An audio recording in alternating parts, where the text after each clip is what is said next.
Hello there, everyone. Hello, hello, hello. I am finally live. I know I'm a little late. Let me tell you, I got ready to go live, got ready to get up on here on the things.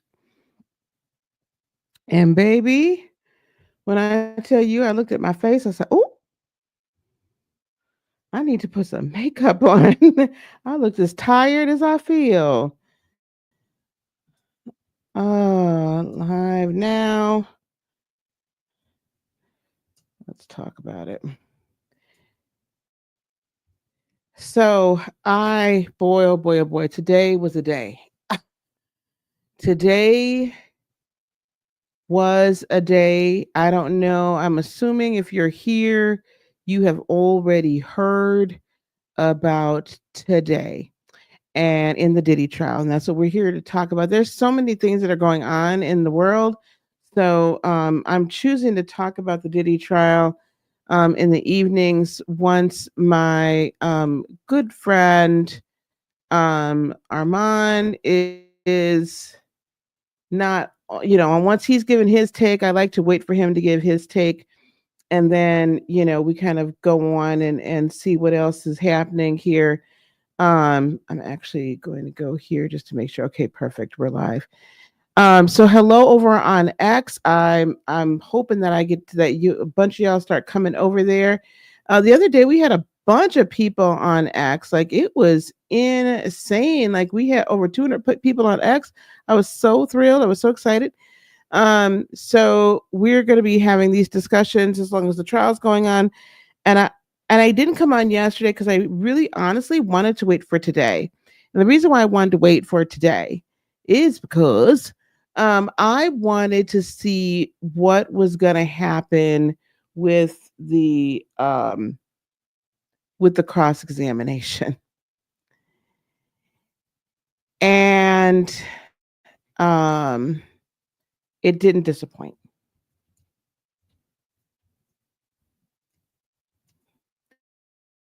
It didn't disappoint. Let me put you like this. I wanted to. By the way, guys, as you guys are coming in, I have my white tea and sage candle that I'm about to light because we're gonna need a little bit of that running around here for the conversation we're gonna have. Now I'm letting people come on in the room.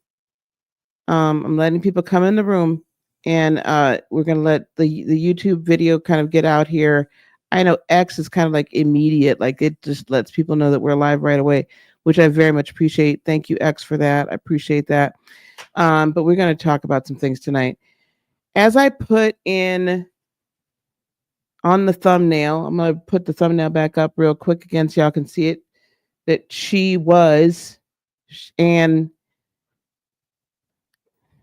hurt. So on YouTube, for those of you watching on X on YouTube, there's certain words I can't say, certain words I can't say. Uh, this probably won't get monetized just because of the topic. So we're gonna drop the information for y'all to, if you so choose to, act to donate to the channel. Um, she was an abused woman, point blank, period. And I know that what occurred today, the way that the defense came out and how they came at her. Oh, am I like lagging? Let me figure out why I'm lagging. I am very sorry, guys. I'm looking at my stream strength. This is not good. This is not good at all. Hang tight. Let me see if I can figure this out. Why I'm lagging. Um, Let me see if I can figure out why I'm lagging. Okay, I think it's caught up. I think we're good now. All right, good. Oh, child, that was a lot. Um, I knew they were going to come out swinging, and I knew they were going to come out. We all knew they're going to try to discredit her. We all knew that was going to happen. But what I'm going to go through is I'm going to go through and I'm going to read through some of these text messages in chronological order. I do have Inner City Press up. on X on another screen, and I'll show you in a minute. And I do apologize over on X because it looks like it. I'm looking a little rugged over there. I apologize very much. So, um, I don't know why my camera is not showing up well in good resolution. I apologize. But what I want to have a discussion today, and I want you guys to you can sound off in the chat if you want, but my stance is still as it was yesterday, as it was the day before, as it was months ago, as it was last year, is that Cassie was being abused by Diddy, point blank period, in a conversation. She was being abused by Diddy. And while I understand these text messages begin to appear like she was with the, as they say, the shits, I'm going to explain how this can happen when you're in this drastically of an abusive situation. The other day, there is on my YouTube, I don't know if it saves it on X, but on YouTube for sure, the other day, when we heard about the depth of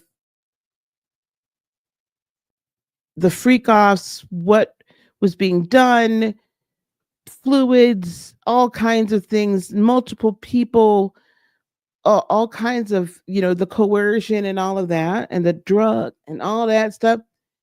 I talked about how that is literally not just debilitating, but that can be considered, a form of sex magic. And that might be a people might not want to hear that term, but that's actually what it is. And then there is an abusive nature to this that is part of it, because this is like the dark side of all of this. The interesting thing, if you can call it that we're not even talking about right now, we haven't even started talking about the parties. We haven't even started, like, I don't even know if we're going to get to talk about the parties. Everyone's very focused on Cassie because she's been the most vocal, because she's the one that filed the lawsuit that supposedly kicked this off. I'm not even going to say that the lawsuit kicked it off. I think that the FBI and whomever, I think the powers that be knew this man was doing this all this time. But they're painting it right now. They're having Cassie kind of set the stage. And now today the defense was able to come out, but I'm going to show you how the mind of an abuse victim works, especially when there's this insane power dynamic, money, everything, age. There's just this insane way of this happening. And like I said in the description on the YouTube, my own mother was an abused wife. From the time I was born, I think, until she was still being verbally abused and things like that by my father, until I was 35 and they divorced. I've talked about that before on this channel.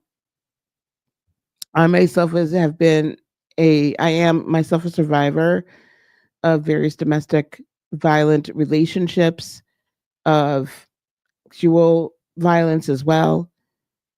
So I understand probably better than a lot of people that are looking at this from the outside looking in, how someone, especially with this age differential, the power differential, all of this, right? Fame, the fortune, what have you. And even without that, but how someone can get themselves into this situation and not be able to get out. Hi, salute the Great Pill podcast. How are you? And it's only started, Gray Pill. It's only started. All right. I've let enough time go by. Let's go on to this, and we're going to present. I think we'll just present this tab.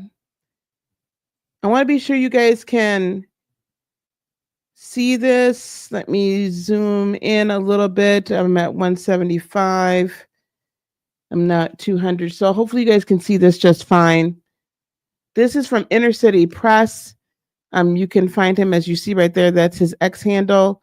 I typically refresh throughout the day, Inner City Press. I know like NBC, CBS, like all the major networks are also kind of tweeting or whatever on their pages during the day.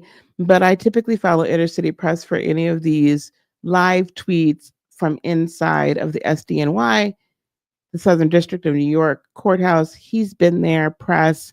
I followed him during the Ghislaine Maxwell trial. I followed, what was, there's a few other big trials that were happening in federal court in New York that I have followed him on. So he's just a really good shout out to him. Also, of course, shout out to my friend Armand Wiggins. I'll show you his Instagram. Shout out to Make It Make Sense, Mims. We'll share his as well. There are a few people that I really do adore that are out there and doing the trial work. So yeah, I'm burning all kinds of stuff. So I'm going to kind of scroll down. During the day, at the beginning of the day today, there was a big kerfuffle about the text messages, how much of the text messages were going to be able to be used. The defense really didn't get these responses, or which responses or which full text messages they were going to use to present in their cross. And, you know, the judge was clearly very irritated about this whole thing. I do have a few feelings about this, but let's go. So we start off with, they bring the jury in, and Combs's lawyer that's doing this is lawyer Estevao. And so lawyer Estevao says, and she's a female, Ms. Ventura, you loved Mr. Combs, correct? She said, I did. For 11 years, you took care of him. Cassie says, in some ways, you called him larger than life. I did. Now, I want to remind everybody, let me actually look this up. What is the age difference between Cassie and Diddy?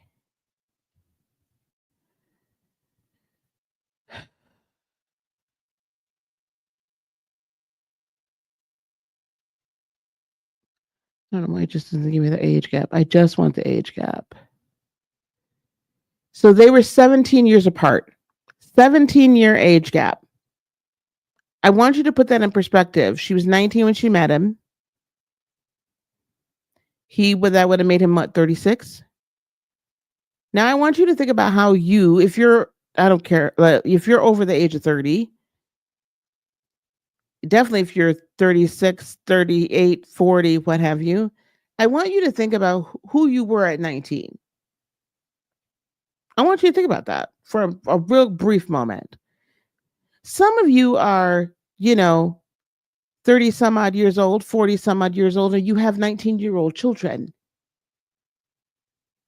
So I want you to think about 17-year difference.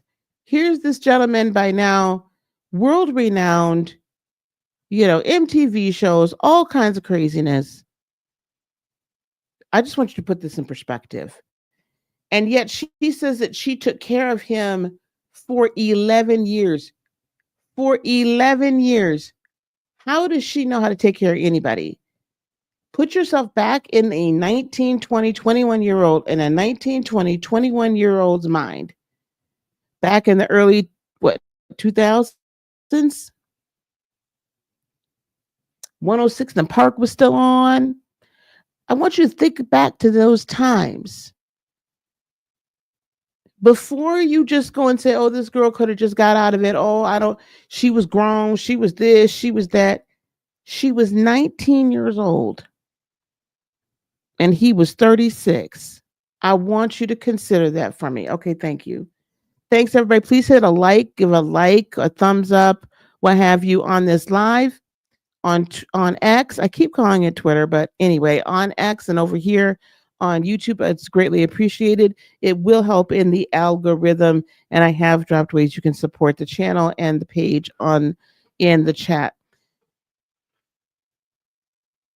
Combs is Estevao. I will get this right. Others called him Diddy or Puff Daddy, but you called him Sean, right?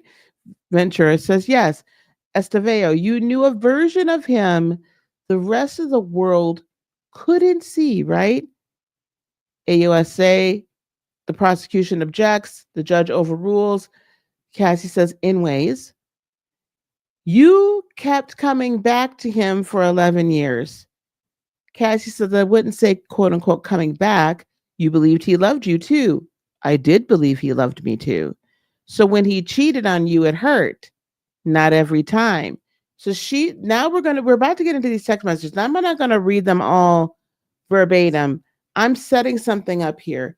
She meets him at 19. He starts showing her this life.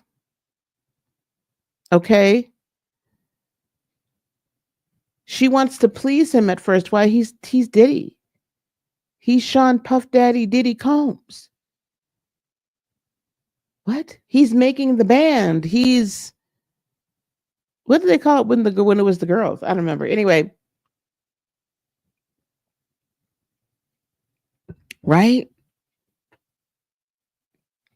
He's big. He managed, Diddy.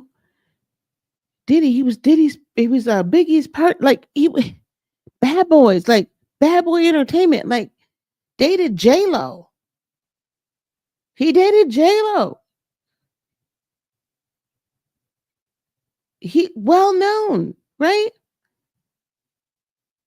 And here he's giving her the time of day when she's 19 years old. It says they first met in 2009 when she was 19 years old and he was already 37. He signed the Connecticut native to his Bad Boy record label, which produced her debut and only studio album. Mind you, Cassie said yesterday or day before yesterday that she recorded enough material for 10, but he only released one. And that he released in 2006. He was still in an on and off relationship with Kim Porter when he met Cassie. The pair later, so he and Kim Porter called it quits for good in 2007. They were dating behind the scenes between 19 and 21. So a lot of what I'm about to show you is between the years when she was 19 and when she was 21 years old.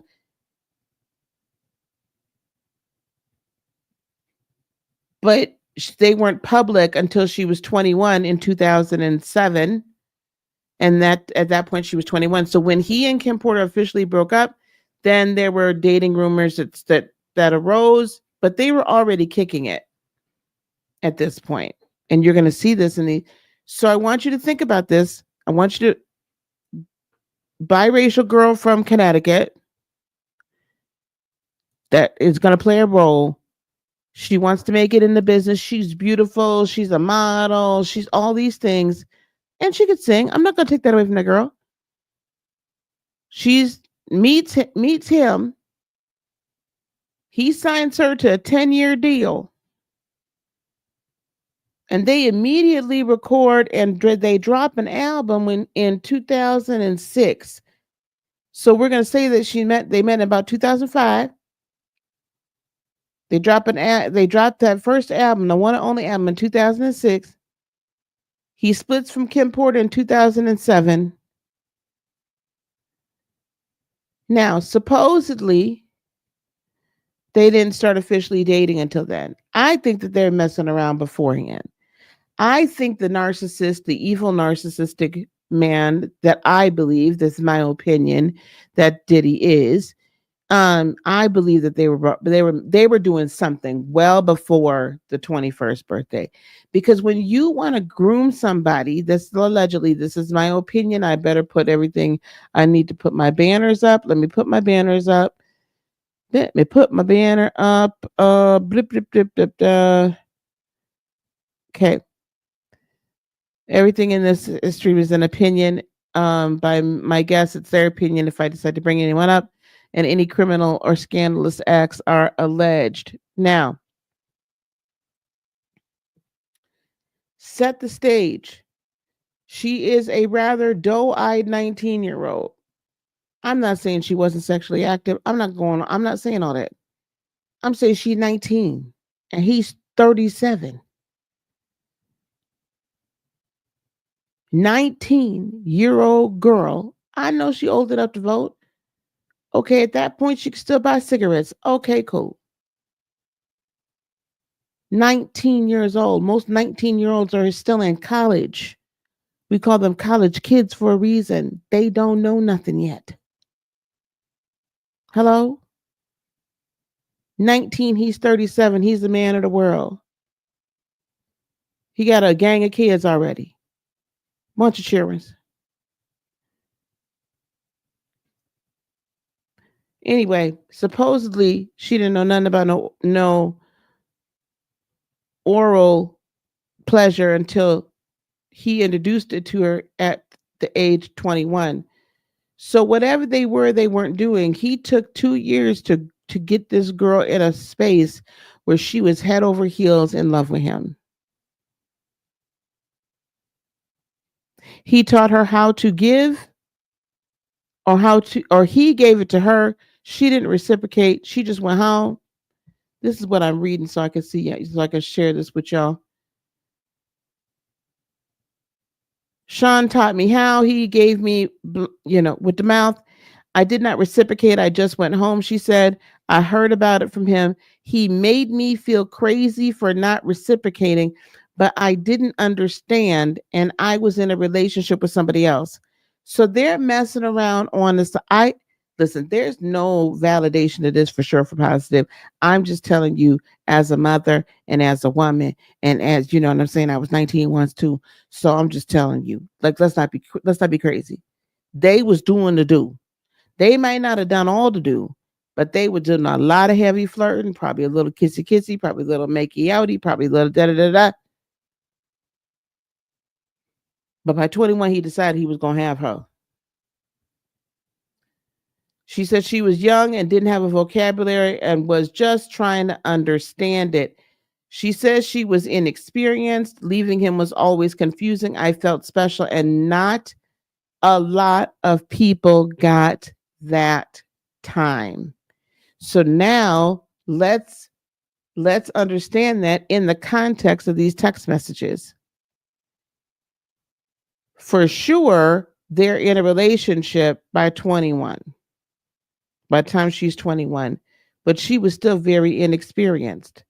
They still made him that way, and they make him that way now. What do narcissists typically do, especially these long-term, where I want a long-term, where I'm going to keep you around and you're basically going to be mine, my property, my everything for a long time. I'm going to screw with your head enough that you don't know which way is up. I can guarantee you there are plenty of messages and text messages going back and forth about how much you cared about her, how much you was thinking about her. She was how much I was thinking about him. This is what I would da da da da da da da da. They're going. Now we already got she not a hit record. She didn't release an album. So according to her now, he is making good on some of his promises. And then he turns her out. So he's love bombing her. He's arousing something within her that she's never felt before, because she messing around with these little boys. Okay? Don't forget, she a 19-year-old Connecticut girl. She a 19-year-old Connecticut girl. I'm gonna tell you a story, and this is a true story. My own mother, years and years ago, was 15 years old when she met my father, who was 9 years her elder, at a bar in Milwaukee, Wisconsin. This is back in the 60s. Okay. I would say 1965 to be exact. 55? 60. Nope, 66. 1966. I was born in 1968. She was 16. So this could be 66, 67, somewhere in there. They got married when I think she got married at 16 in January. So I think she was 15-ish, somewhere in there when they first met.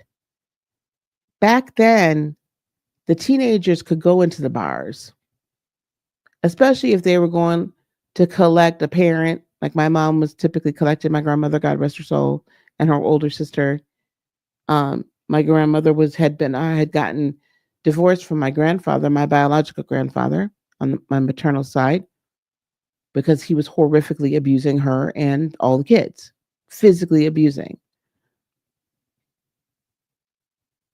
Physically abusing. My aunt cannot have children because of it. Could never have children because of it. So they got divorced, and then grandma started working, but then she, fell into I would assume a very, you don't get divorced in the 50s and late 60s, or late 50s, early 60s, somewhere in the early 60s. You didn't do that. And you weren't a white woman that married a black man that then now you got, like, it just the whole situation. So she would go on to the bar all the time. And girls had to go down and get her. Well, the girls then started, girls being my aunties and her, started going down to the bar without grandma. They'd take grandma home, and they'd go back. Well, my father rescued her from being assaulted by numerous men from the bar. And that's how they started dating. My father wooed her. He made her feel special. Her own father was no longer really in their lives. Everything was topsy-turvy, crazy. Her mother was an alcoholic, would bring various men home all the time, just a different man.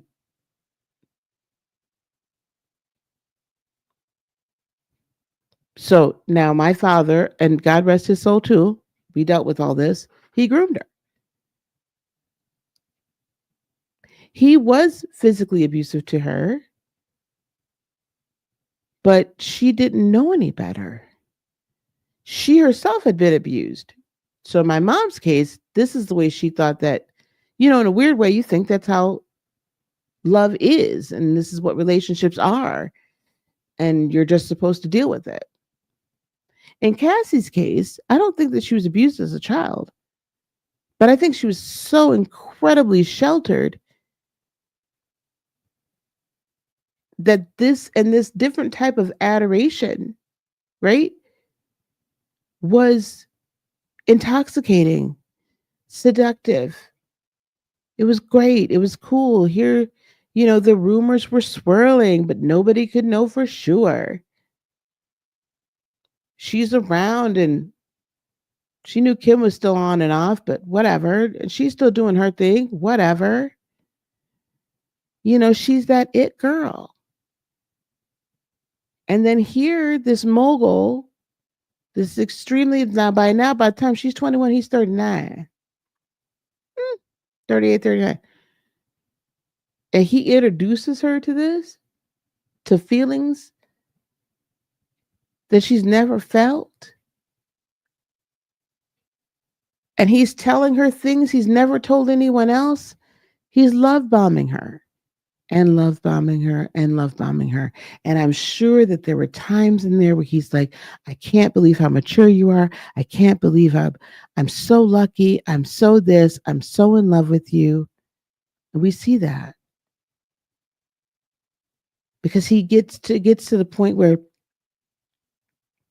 she's saying to him, I love you, smiley face, I'll fly anywhere for you. I love you, Cass. The 2009 email. So this would have been 2007. So somewhere right around the 21st and 22nd birthday, somewhere around there. This a 2009 email. They object to it. Mrs. Stavo asked more questions. Estable from Blackberry. What is BG? Ventura baby girl. What did you write? You hungry, Pop Pop? Sick man. Why would you have her?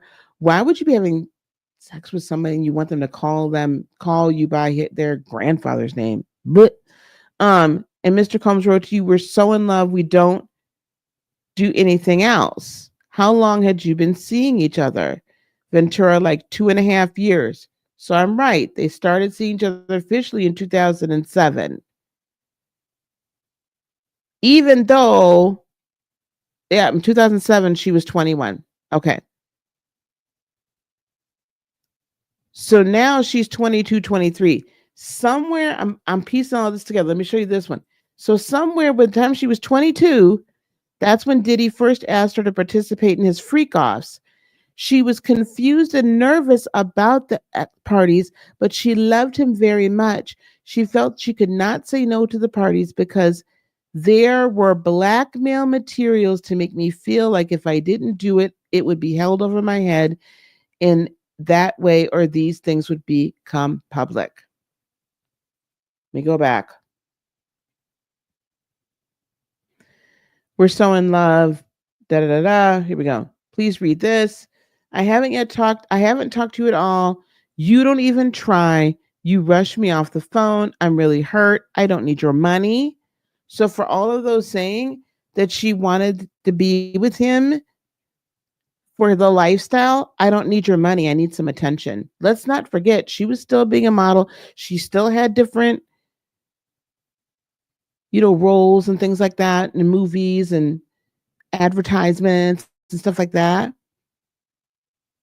I don't need your money. I need some attention. Esteveo, you wanted your special time with Mr. Combs. Yes. What I want you all to realize, she's still a 22-ish year old girl in this point. Now she's had been mind screwed by this man for 3 years. We've done things that I never thought we would ever do. I think I just want to please you. This man is technically old enough to be her father biologically. Let's be real. Let's not act like 17-year-olds don't father or mother children or get pregnant. He's technically old enough to be her father. My mother is 17 years older than me.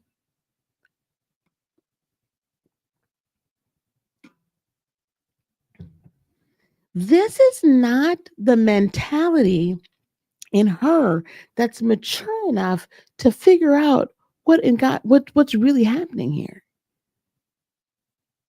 And he's already a year into it. She was barely 22.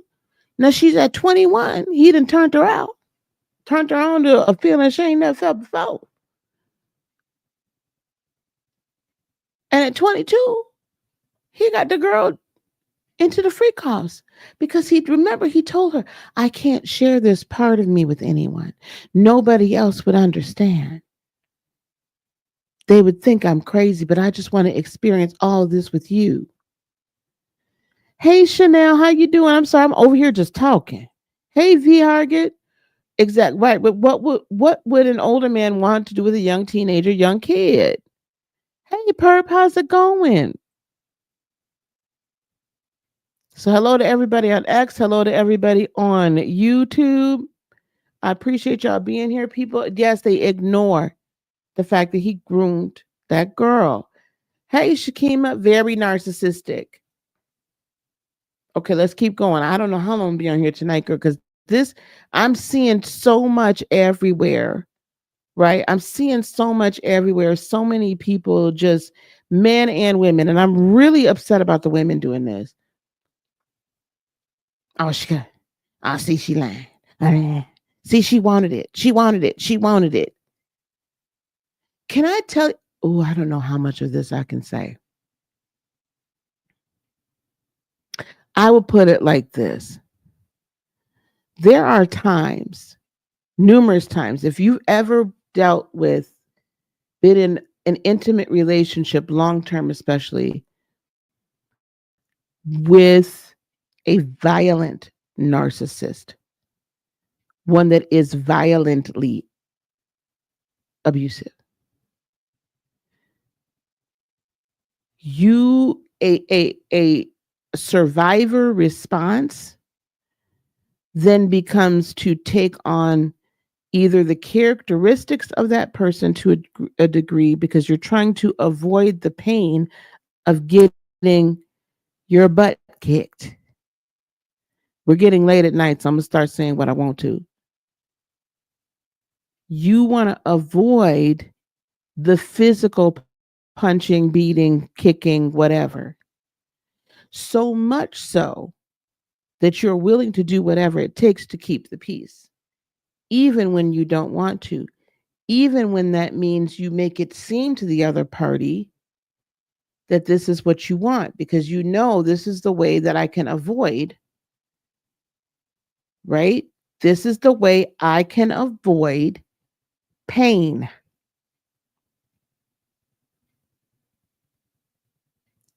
You also begin to disassociate. So when we start going through how much mind altering substances that she was ingesting, so much so that she was hooked all the way up until 2023 when she finally got clean. She's hooked. She's mind gone. Mind wanting to stay gone. Because she needed to dissociate from what was going on in the freak offs. She needed to disassociate from what was going on outside the freak offs when there would be violent outbursts. She needed to disassociate so that she could kind of zombie her way through this, and she's just trying to make it. So whatever it is he wanted, that's what he got. Whatever it was he wanted, that's exactly what he got. Okay? This is not rocket science, people. You will say anything. You will say anything to stay alive. You will say anything to, what's going on? You will say anything, okay, to avoid a beatdown. Okay? You will do anything. You will say anything. You will try to keep that abuser happy. You will try to keep that abuser as happy as possible to avoid the beatdown. Okay? All right, let's keep going. She didn't have a way to not do anything. She did not have a way. So here, let's look at it. I haven't talked to you all. I really hurt. You don't even try. You rush me off. I'm really hurt. You testified that you told him, I love you so much, you make me a better woman. She says, I definitely wrote those messages. I can tell you firsthand from being in relationships with narcissistic men, verbally, abusively, some physically abusive men, that when the times were good, they were great. And you would say these things, and I would say these things, I would honestly mean it. That's how twisted I was in my head. That's how much, and I was an adult. I was overgrown. Can I just tell people this right now? I was in my late 40s when the last relationship happened. There were a couple ones earlier. But this one, the one that I really finally recognized when an empath with a narcissist was what all this was, I was in my late 40s and he was 18 years older than me. I was fully grown. And it only took a few months for me to get sucked in. It only took a few months. And then I got married. And then shortly after I got divorced, I went through this real quick. We were together for about a year and a half, almost 2 years. It doesn't take long. When you're that good at bending somebody's mind, when you're that good at the love bomb, the gaslight, the shame, the guilt, the torment, and then we love bomb again, when you're real good at executing that cycle, and you see me now, but honey, that second ex-husband, child, let me tell you something. I was the dutiful wife. I'd come in, I really wouldn't have much to say. Whatever. Dutiful wife. Oh, honey, it's okay. Knowing he was just sucking the life out of me. But I got to see firsthand, and I finally recognized. But this was a slow boil. This was a slow boil, but it wasn't going to take a slow boil. You know why? Because that girl was 19 when she started. Now we're 20, 21, 22. You wrote, I can't wait until we have a baby of our own. You knew that he had 6 kids at the time, right? Yes. Esteveo. So now these messages about freak off. So they're kind of skipping down through. They're painting the picture. Here's this girl, woman. I want to have kids with you. The girl was 22 years old. The hell she know? The hell does she know?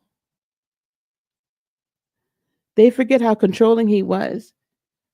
It wasn't as simple as walking away. He had the means to make it. So she felt like there was no escape. Absolutely. Absolutely. Absolutely. Thank you, Great Pill. Yes. When my mother would leave, and my father was very physically abusive, as well as I found out later other ways, but I don't want to go into that right now. But when my mother would leave, and she had 3 kids, and then at some point there was 4 of us, but when she did leave and when she would go to her people's house, her family's house, all of us lived in the Milwaukee area. I remember more than one occasion where he would call my aunt's house. He would call around to all my aunts and to my grandmas.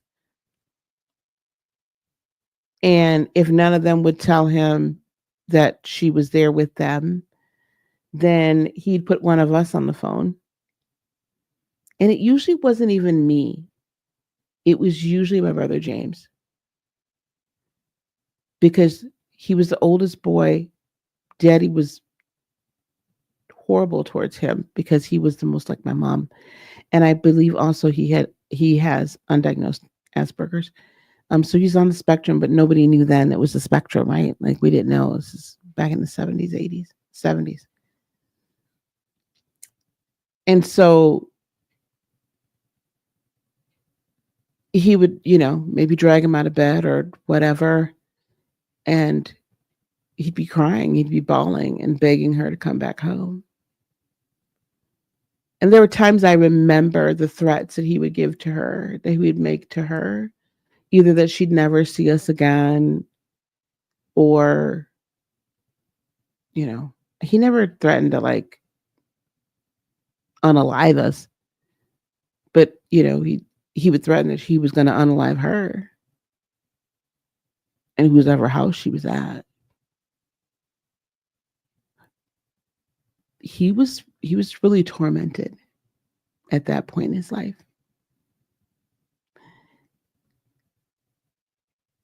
And even after we were grown and,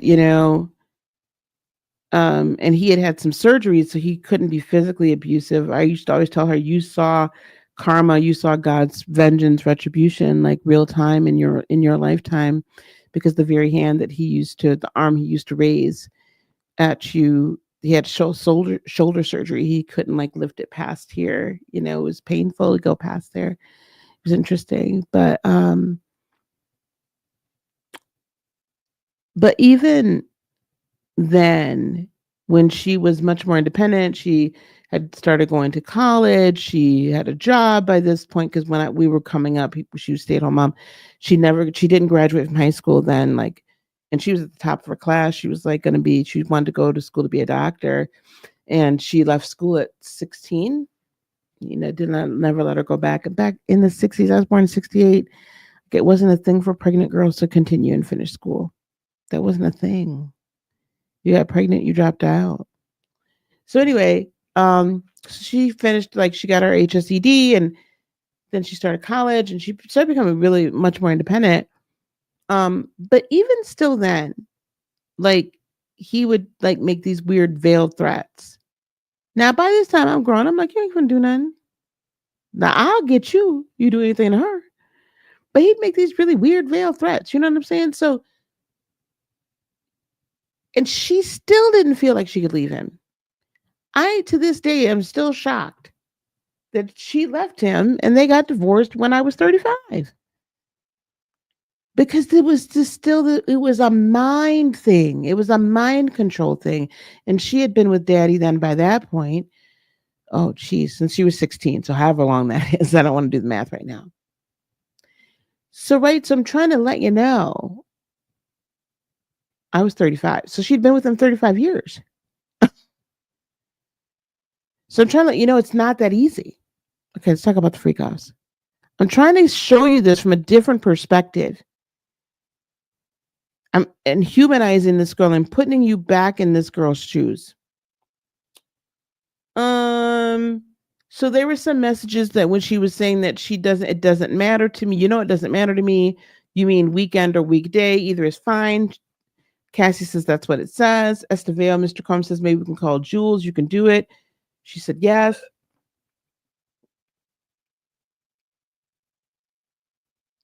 Sorry, guys, I'm really thirsty. Estevao, this was an explicit message from you about the anticipated freak off. The prosecutor objects. They take a recess. So they were reading these explicit messages in there. Inner City doesn't give us all of it. Armand, if you go back when we're done here, when you go to Armand Wiggins on YouTube, you can find him at Armand Wiggins. And I think it's at the Armand Wiggins Show on Insta, and over here on X is at Armand Wiggins. He did a live and he read it all because he's in the courtroom. These were super explicit. I'm not going to hold you. It was, I want to do this. I want you to tease me here. I want this. I want that. I want that in my mouth. So, touch the little gangly thing at the back of my throat kind of thing. You know what I'm saying? Like it was that level. But also those messages that they're kind of jumping around in the timeline too, because by the time she's writing in that explicit of a manner, they've been together for a long time. She's not that innocent little 22-year-old girl no more. That's not who she is. She's drugged out. She's an addict on various opiates. And now she's become his toy. She knows the only way that she's going to get any time, or the only way to keep him happy, is for her to give up her body. And the only way to keep the beatings potentially from happening, because at the early stages, he ain't beating her. They don't hit you early. They don't do it early. It take a minute. They might slap you here, push you there. You know what I'm saying? Not a full-fledged bruises everywhere except for your face, or not a full-fledged, I'm going to fling you against a wall or against a headboard and bust your eye wide open. Not a full-fledged, knock down, drag out, so the kids is calling the cops, which are some things we did when we were younger. Okay. So this is a buildup. He didn't get to this point until he had dehumanized her in his own mind, where he knew he had her and he owned her and he controlled her. You take the drugs so you don't feel as dirty, and you just try to convince yourself that this is okay and this is the lifestyle and this is the thing. And I'm, bad boys, da da da da da da da da, Diddy, da da da da da da da. I love him. He loves me. He's not looking at me like an object. He's not looking at me as some sort of, whatever. He really loves me.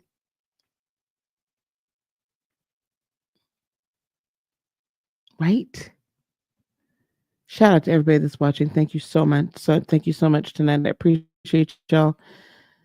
We have over 155 between X and YouTube. Not to mention, long exposure to abuse changes the chemical composition of the brain. Thank you very much, Perp. I forgot about that. Yes.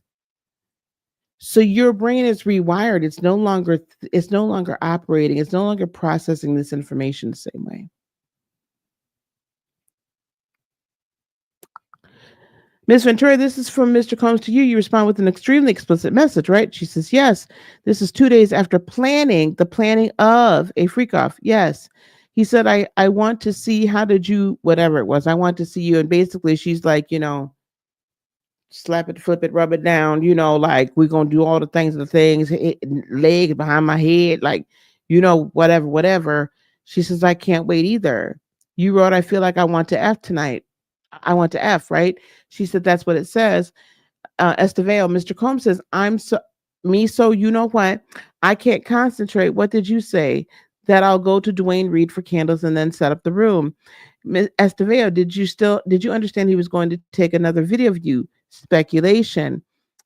Uh, Estevelle move. And then the judge tells Estevelle move on, because somewhere in the middle of all this, I think she had made a comment about the fact that she was deleting videos. That she deleted these videos, and they were like, "Well, why?" Well, I didn't want them disseminated, right? So they were already these are videos that are already being taken. My issue with how the defense did this, and it's good on them, because if you keep people guessing at a timeline, you don't go in chronological order, you miss a lot. You miss going from doe-eyed Connecticut girl who don't know nothing about the rap game, don't know nothing about street ninjas, don't know nothing about predators. That's my opinion, not fact. That's my opinion. Knows nothing about predators. Okay, and only really dealt with little boys. You go if you don't do this in the chronological order, you miss the fact that there is a whole bunch of time where he warped her mind, where he did all these acts on her body. We talked about this at great length yesterday. We talked about the fact yesterday, or the other day, excuse me, that having multiple partners, what that does to a person's energy, having multiple partners, do, do, do, do, do, do, it can, it's a tool of desecration, um, and humiliation. Here we go. Wait. Here we go. The multiple partners causes energetic confusion. It causes a siphoning and a breaking of an energy. It creates multiple soul ties. And so then your soul doesn't know where to go or who to be tied to. It is an energetic confusion. It fragments the woman's energetic field by introducing multiple conflicting imprints. It weakens her auric integrity, her energetic integrity, her soul integrity, making her more susceptible to control, attachment, or manipulation. It causes confusion or overrides her soul's natural alignment by layering contradictory energetic signatures. You're doing this multiple times in multiple ways. You're also introducing mind altering, permanently in some cases, mind altering drugs. You're doing very various ritualistic or sadistic type behavior that really degrades. You're desecrating her womb by utilizing menstrual blood. All of these things. And somehow she was supposed to be able to verbalize no. Somehow she was supposed to be able to just be like, well, I want out.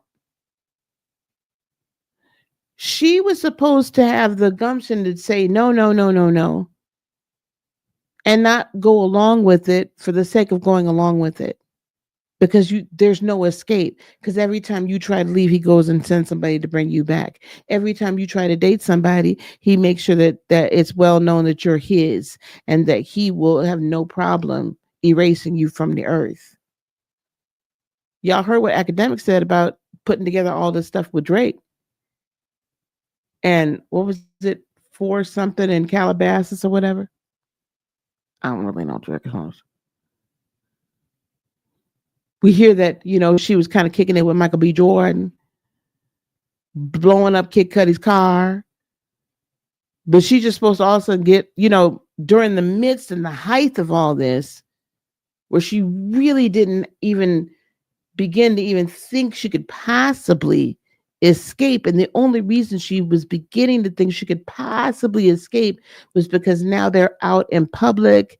He's figuring he's got her mind controlled enough, allegedly, that's my opinion, and he gonna let her out of his sight. Because every time he hears, because he got all these little birdies, it's like Game of Thrones, he's the master of whispers.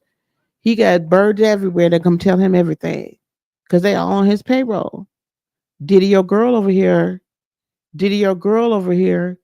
Diddy, your girl. And what do he do? Show up like freaking Candyman. Show up. It's crazy. Hey, Sarisa, how you doing?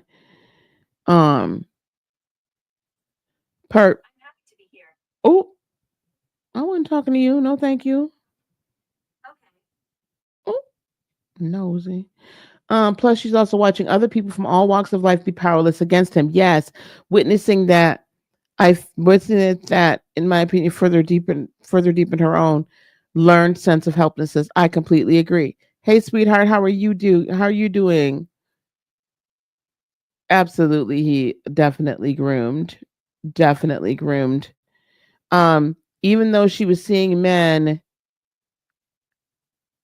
in and out that looked like they should be able to say, yeah, absolutely. They can't say, like, she couldn't do that. He was only gonna let her see men to a certain extent.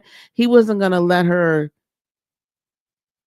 like, she was never gonna get too far and it was never gonna get too serious. If you don't see him wigging out over anybody that was powerless. So if she that's I believe the reason why he didn't really pick up on the fact that she was dating her now husband, because he was the personal trainer. So he didn't have the level of power. He wasn't a Drake. He wasn't a Michael B. Jordan. He wasn't a Kid Cudi. He wasn't somebody that was famous. Even if they weren't as famous and powerful as him, they were still famous. Michael B. Jordan is recognizable. So, like, if she ends up with him and then tells him all the crazy stuff he's been having her, this is not a good look. I gotta get you away from here. I can't be exposed. And then to say that, anyway, we're gonna keep on. Let's keep on going. Let's keep on going. Y'all understand what I'm saying? Like, she was, and none of this disproves to me that she was not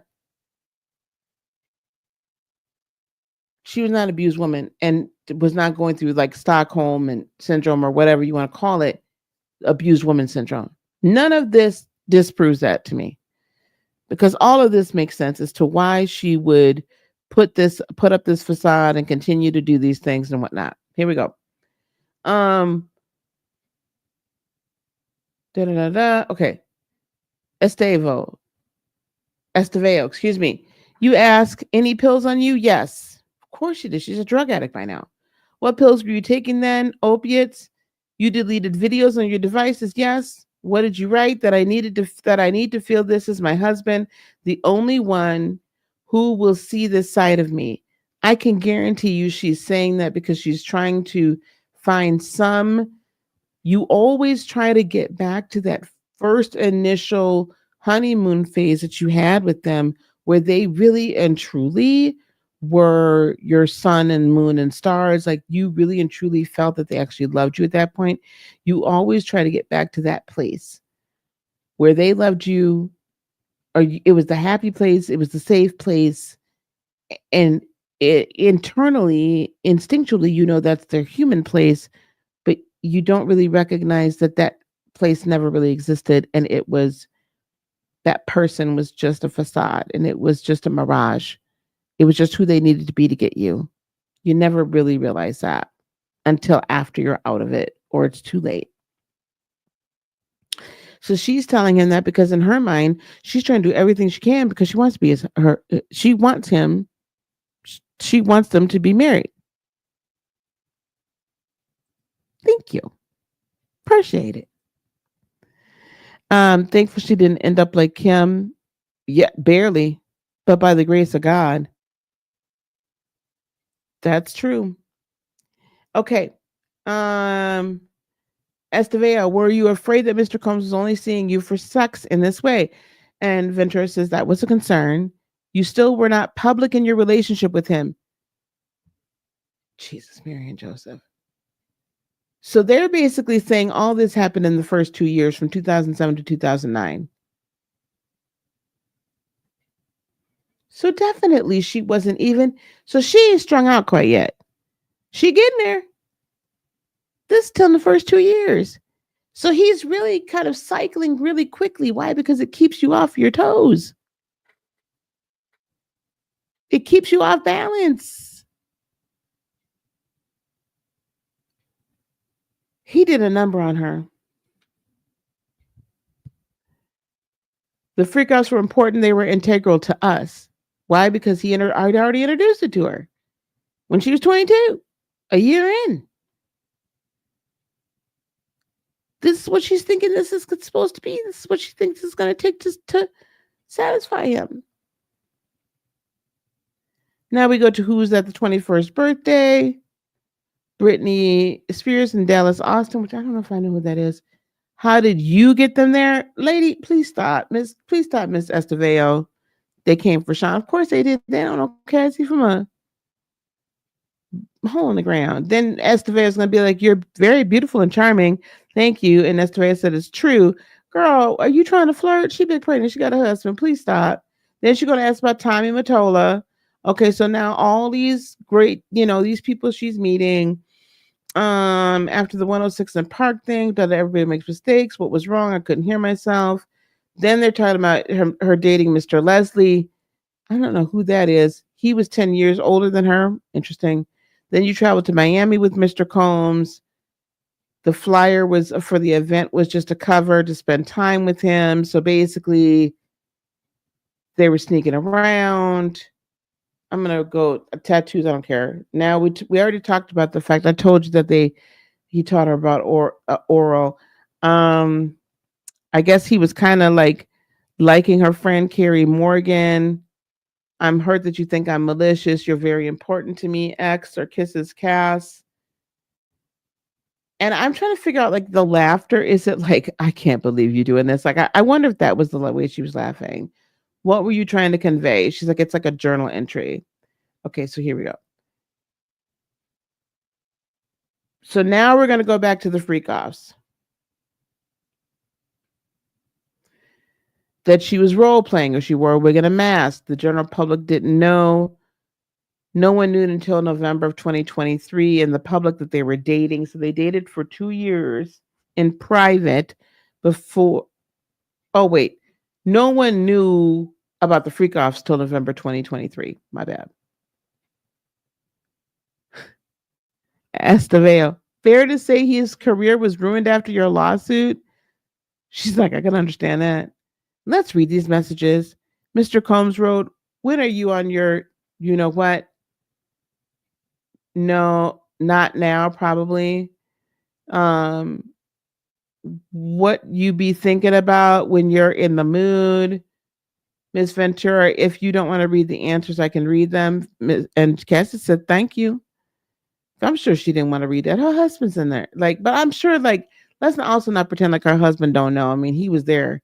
He was there at the end when it was at its worst. And I think that's the thing that people need to understand. Like, they're going through all this, and this is still like early in the situation. But when they got together, it was at the end of their relationship. So it's 2017, 2018, right? They were together for 11 years.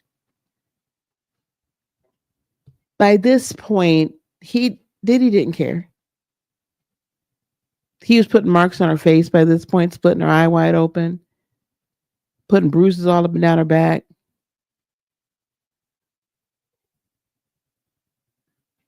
He didn't care. He didn't care nothing about her. She was used up. All her energy was gone. Why? Because she was out of her. She was always doped up out of her mind. That's the only way she could survive. And how sick and twisted is it that you're going to get this girl hooked, and then you're going to tell the dealers don't sell to her. They all knew her as Diddy's girl, but the real reason was because he cared so much about her, or she was so much, she was such an addict. He didn't want her doing it without him. They were get high partners. Okay. Mr. Combs is asking you when you're on your cycle. He's asking the context of when to meet up and have sex. She said, looks like it. Sometimes you watched him with the female 2 or 3 times. So out of hundreds of, I this ain't funny, but I can't believe the defense has tried this. So she's already testified that they did hundreds and hundreds of freak offs, hundreds and hundreds and hundreds. I'm guessing over 11 years, probably thousands. That's my guess. Because there's 3,000, a little over 4,000 days in 11 years. We'll give them 10 because He didn't start to freak out till she was 22. So 3,650 days in 10 years. Pretty sure over 1,000 of them were freak offs. I'm going to guess 2, and that's being generous. That's being generous. People lack understanding how quickly a learned sense of helplessness can set into someone. Absolutely. You lose all sense of time, ability to get out, ability, like you just lose it. You don't think you could do anything. He has the ability to isolate her in ways the average person couldn't isolate someone. Yep. Because he kept her from that. And that's another, right, narcissistic thing. Regular schmegular narcissists just triangulate you in different ways, but they keep you from your family. They want you to only be around certain people in the family that they feel are not threats to them. That would mean usually most of the males in your family. Definitely if you're older, like your son. Anyway, my point was, out of thousands of times that they did this, only 2 or 3 times did he bring in a woman for her to watch him with. And I'm going to tell you, that's probably at the beginning. Did you talk with him about swingers being a swingers lifestyle? About the swingers lifestyle? And she said that no one talks about it. Were you keeping freak off secret from your friends? Yes, of course. His assistants help him with everything. That probably wasn't a question they wanted to ask, because remember, this is a RICO trial. We'll talk about what RICO means and what predicating acts means, but you probably didn't want to know that, because if his assistants are helping him with everything, that's showing an enterprise. Estevea, you would remember if an assistant came in during one of your sessions with an escort. Not necessarily. I was high, so you don't remember much. I had my privacy invaded a lot during that relationship. This is from July 2012. So again, this is like 5 years into it. She says to him, I'm in the mood and I'm bored. This was after freak off, right? She says there are a lot for texts here. There's reportedly 25 pages. So the AUSA, the prosecutor, said, could the witness be allowed to read the entire document? She says, how many pages? Esteveo says 8. The AUSA says, we don't have a copy for the witness. We'll show it on the screen, but not in the public gallery. It's like on a screen right in front of her. Because these aren't entered into evidence yet. You said that Mr. Combs often put you down, but he also sent you encouragement and called you a queen, right? Yes. Okay. Love bomb. Tear down, smear, hurt, gaslight, love bomb. Part of the cycle. Duh. Then they went to a sidebar. We talked about what would trigger Mr. Combs' incessant calls to you. Anger, doubt about where I was. If he suspected you of cheating, he'd call you incessantly. She said that was one of the reasons. Because he thought, objection, sustained, do you believe Mr. Combs has good taste? So I'm not sure where they're going. I think he does. They talk about him having an impact on fashion, asked if she consulted him on her look. Sometimes I got advice I didn't ask for, she said. He still ran his companies even while having all these freak offs, right? She said he did. What was he addicted to? She said success. What substances? Opiates? Yes, he told me, and I saw it. Did his mood depend on whether or not he was withdrawing? He was more irritable. What other drugs? Objection, no foundation. Judge is like, listen, I'll ask if I want grounds. Sustained, rephrase, what is his drug of choice? Ecstasy or MDMA? Opioids daily when he was doing them. You saw him withdraw. Okay. Basically then the judge is basically telling her to hurry up, because I guess for some reason she can only be there till Friday. I don't know if it's for health reasons. I don't know what's going on, but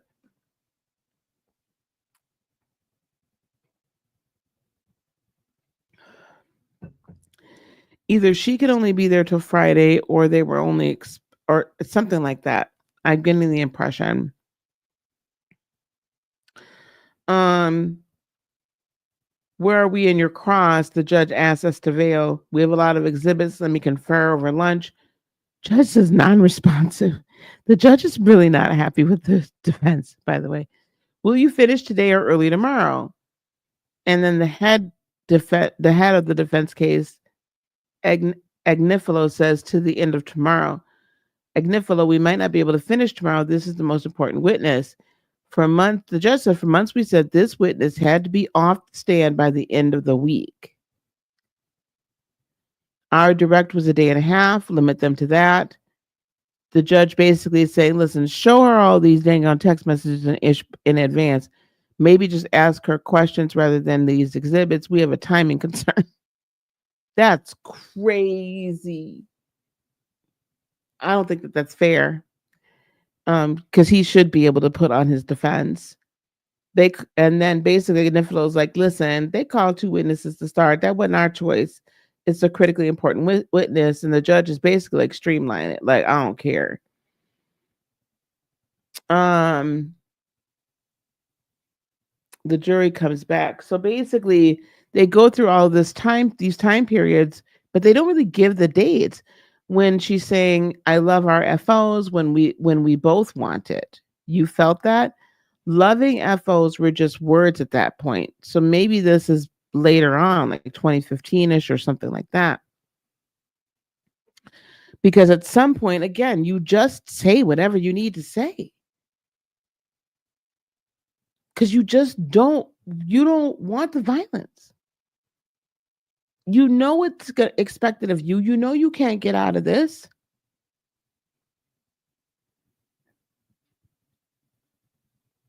So basically, they go through these text messages and they're saying, like, she's saying, oh, Mr. Combs wrote to you, I want to freak out right now.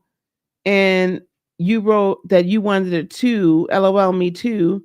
She says, I texted more than that, but you did text that to him.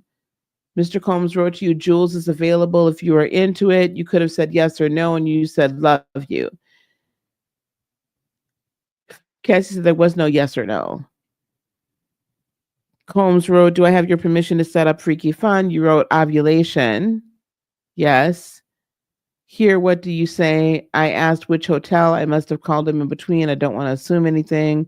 He said the Montage. You said you could go to Pleasure Chest. What would you get there? Adult supplies, lubricants, outfits, have fun, impress me. You said, okay.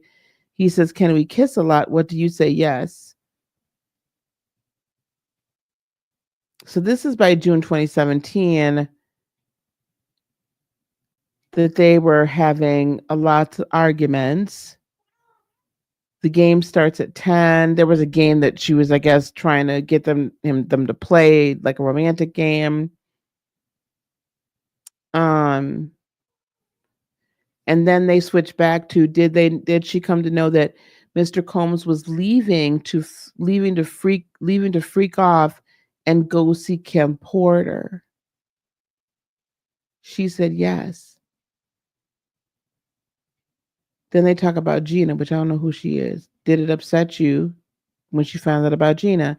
Yes, it prompted arguments. It did. Estevao, he thought you were not faithful. What were his reactions? It was scary. Mr. Combs wrote to you, let's do something different in New York City this weekend. Have Dave hit me. So basically, he had him, whatever, get back.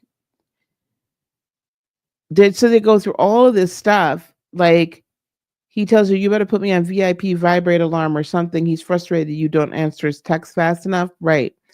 You tell him to come to New York City, understanding there could be a freak out, maybe. And then they talk about how they went to different plays, and then they would go to the sex clubs and all these things.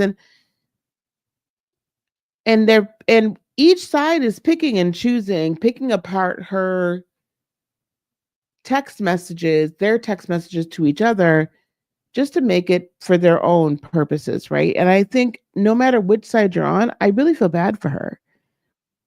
Because at the end of the day, he abused her.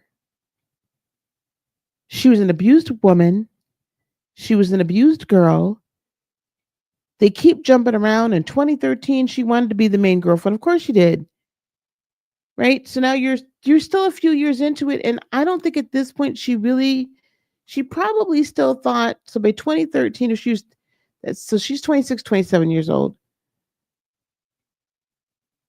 At some point, you do get to a point where you're just like, if I'm going to take all this from you, then I should be the only one.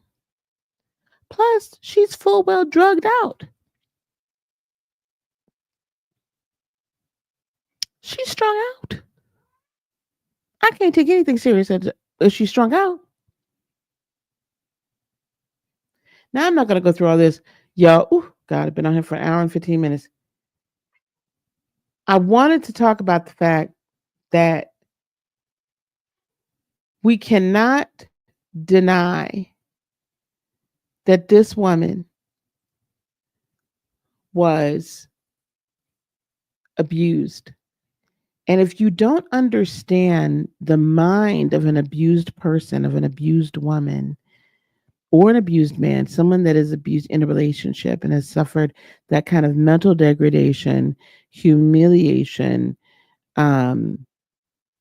physical, mental, emotional, all the above abuse, sexual abuse, where nothing is sacred. For her to say, there were a lot of times I didn't have much privacy in this relationship. So people would just be coming in and out, and she's in all manner of whatever. Like an escort is doing what the escort's paid to do, and people are just coming in and out. Like, what does that mean? You know, we're forgetting all of a sudden because of how they're presenting these text messages. All of a sudden now we're forgetting what we just heard just yesterday. That his assistants would come in and say, hey, we got to put more ice on your eye or on your lip or wherever. Have her hold up in a hotel room because his kids can't see her that way. That was such a famous thing, and like that she had to be caked up with makeup. Like I remember so many times after my mother or one of my aunts or whomever, right, had been abused, it was either they had to stay in the house until the black eyes or the bruises or whatever healed up, or you better make sure that you can figure out how to cover that up because nobody else better know that you made me do this. I can't have anybody else knowing that this happened. You can't embarrass me like this. So you need to take care of that. Like, we cannot forget what was put out yesterday. We can't forget. You need to intertwine that whole story with all these text messages, and you need to get into the head and the brain of a woman, of this woman, this girl, the one that started as a girl and basically grew into a woman, but finally she talked about how she wanted to unalive herself. And if her current husband had not come along, I am certain she would not be here. Now, I'm not going to say whether or not she would have unalived herself, if he would have unalived her. I don't know.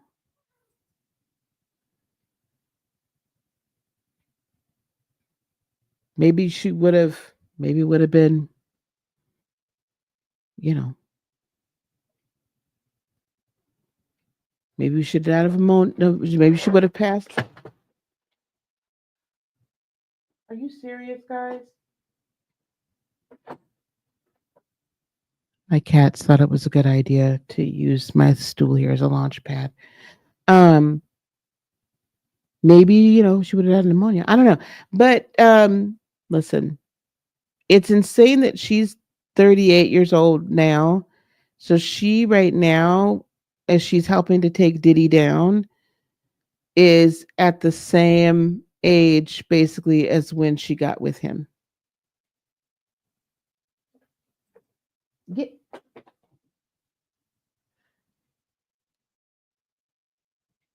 karma. What goes around comes around. All right, gang. Listen. Oh, where we at? Da-da-da-da-da. Perp says people lack understanding how quickly you learn sense. Oh, yeah, we got that already. So I want you to intertwine for those people that are out here talking interestingly. And oh, I don't know. I think she wanted it. You have to line this up in a chronological order. And we also have to remember that this case is not about whether or not she decided to stay or go. Technically, I guess it is in a sense.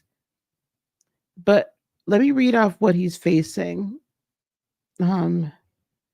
What has Diddy been charged with? I'm going to read this off to you because, and those of you who watched, I don't know how many of you watched the YSL trial, where I think a lot of us learned about Rico, and if not, then the R. Kelly trial. This is probably more along the lines of the R. Kelly trial, although I think that there's a lot more I think there's stronger evidence over here from my perspective, and we've only started hearing it. So he's charged with federal racketeering conspiracy. This charge alleges that Combs ran a criminal enterprise involved in a pattern of illegal activities, including trafficking, forced labor, kidnapping, arson, bribery, and obstruction of justice. Now, in order to prove RICO, or racketeering, you have to have at least two, what do they call it? Underlying crimes, basically. You have to have like at least two out of that list of things that you've done in order for it to be considered RICO. So separately, he's charged with sex trafficking. Well, I just said it. Anyway.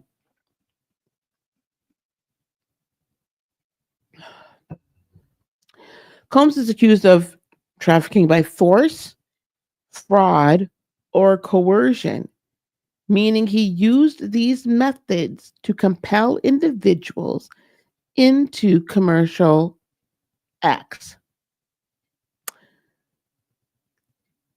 Commercial acts would be things like prostitution or whatever, right? For pay. Did he technically do that with her for pay?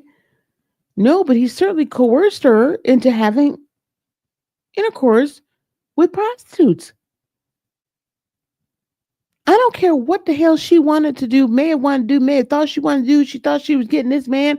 She thought this was whatever. During the initial early grooming, I'm setting you up. I'm breaking you down bit by bit, slow boil phase from 2007 till about 2009, 2010. I don't care. I don't care if she asked for 20 of them. I don't care if she asked for one every night for a whole month straight in 2008. I don't care. 2 months straight, 3 months. I don't care. By the time we fast forward to 2013, that wasn't really what she wanted to do no more. I'm going to guess probably by 2011. Darn for sure when we saw that video of her when she left out that room thinking he was asleep, she just going and tried to get out that hotel. Take that elevator down there. He came down there and flung that girl by her neck, kicked her, took her phone, took her bag. She couldn't leave. That right there in and of itself is kidnapping. That's kidnapping. He kept her somewhere against her will. She wanted to leave. He kept her from leaving. That's the definition of false imprisonment / kidnapping. Hello? And it was clear he wasn't just taking a shower. So she had to go back and have you know what. We already have that then. Okay, we've already gotten two. And then the last thing that he's federally charged with is the transportation for purposes of prostitution.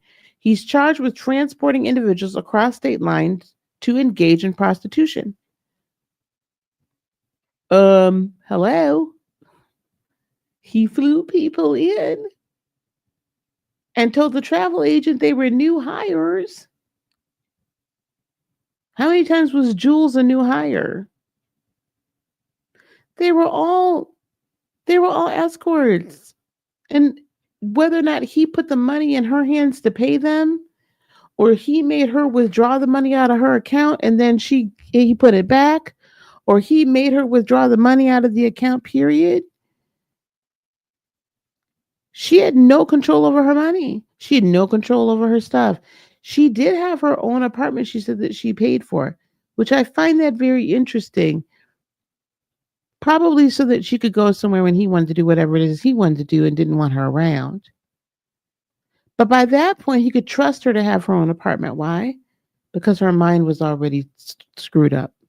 He already had control of her mind, her heart, and her soul. So this is not whether or not she was a victim of whatever. Even if at the beginning, even if in the first 5 years, I'll even give you that. Even if for the first 5 of their, well, they were together 11, they were doing the freak offs for 10. Even if the first half of the time they were doing the freak off, she actually wanted it. I don't believe that. But even if I grant you that, at any point in time during this time period, the last half of the 5 years, she didn't want it no more. He got that girl strung out on drugs. She had been beat down. He was beating her bad.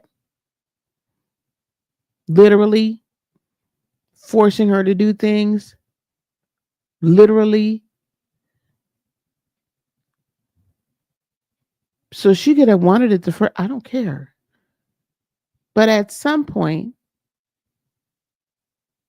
she was abused to the point that her yes, it didn't matter whether or not she said no or yes or no. Because if she said no, she knew what the physical consequences were going to be. So why would you ever say no? You know what's going to happen to you. You know what's going to happen. So that's my case for her being still an abused woman. And you can't change my mind. I still stand behind her, and I still think that she is brave for doing this. I know people are going to say, well, she got paid $20 million. They didn't enough. She's lucky that she can even have children. She's lucky she can have kids after all of this. After all of this, she's lucky she can have kids. All right, guys. That's all I got. I ain't got no more. Thanks for giving likes and everything like that on both over here on X and over here on YouTube. We're going to continue to come on both sides and continue to talk about this case and continue to give my perspective from a spiritual standpoint where it makes sense, and then just try to give some backstory and understanding and understanding of these players and how they got into these situations and all that kind of stuff. So we're going to continue to bring that to you. I hope you guys have a good night. Thanks so much for hanging out with me. We might make it a little bit later tomorrow night, but you guys have a great evening, okay? And I cannot wait to see y'all again. Thanks for coming out so much, everyone. I appreciate it.